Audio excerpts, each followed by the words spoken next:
Hi friends, this is your host Simardeep and the topic is managing employees and Starbucks case study. Now, in this particular topic, we will be touching the one leadership style which is servant leadership. Uh, this is a very unique model in which the employees are put first. And in order to explain this, we will be using the example of Starbucks and how the management of Starbucks works in terms of leadership. Now, what does this servant leadership style prioritizes? This this servant leadership management style prioritizes the need of the employees, the growth of the employees. Uh, Basically, the emphasis on the development and on the support of workers and employees, and it is put over the business goals. You can say on the top of the business goals. Now, everyone knows Howard Schultz, the man behind Starbucks' success. So, this approach became very popular in the business world by Howard Schultz. First and foremost example is uh, Starbucks College Achievement Plan. Now, under this Starbucks College Achievement Plan, uh, all the eligible employees who are willing to complete their bachelor's while working, they are given a chance to study online from a university. By this, the company enforces the education system and it invests in the education and development of the workers and employees. So, servant leadership approach highly focuses on the development of the employees. Under this college achievement plan, Starbucks gets the loyalty of the employees. The workforce they improve their skills and in turn they perform better at work. So this is a win-win situation, and in the long term, the employees don't want to leave the organization. Howard Schultz stressed to build genuine relationships with your staff, with your workers.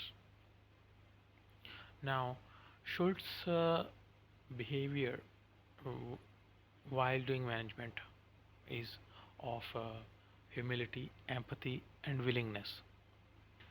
This means that a leader or a manager should be humble in nature. Now, what is the benefit of being humble in nature?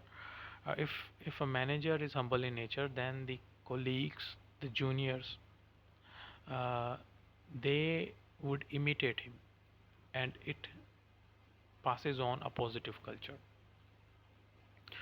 He believes in listening. Howard Schultz says that listening is a core important thing, and so it this removes a barrier between the lower hierarchy and the upper hierarchy. The workers and the employees can come to the senior with the issue in the expectation of it being resolved. Let's take the example of a construction company. Uh, I quote a story once. A maintenance supervisor came to know about a work-life imbalance of a worker. Now, what happened that the worker had to pick and drop his kid to school, and due to that, he was getting late a couple of times.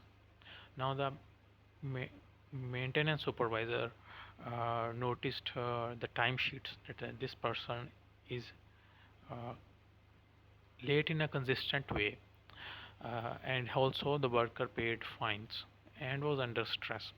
So the maintenance supervisor uh, maintained the maintenance supervisor. He called the worker and hold a one-to-one meeting. And in the meeting, uh, he found out that the uh, he found out that the worker was facing work-life imbalance due to a kid.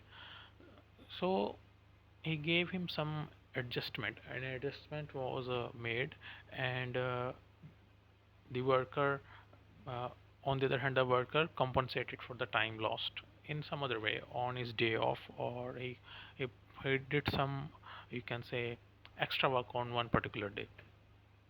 So with this approach, the problem was resolved, and this approach, uh, followed by Howard Schultz, servant leadership, proved successful in the history of Starbucks and is useful in for other organizations as well. So if a manager or a HR officer or an employee relations manager, wants he or she wants to connect to the workers at the ground level, then this approach would come in handy and is very useful. This is your host Simardeep. Thank you.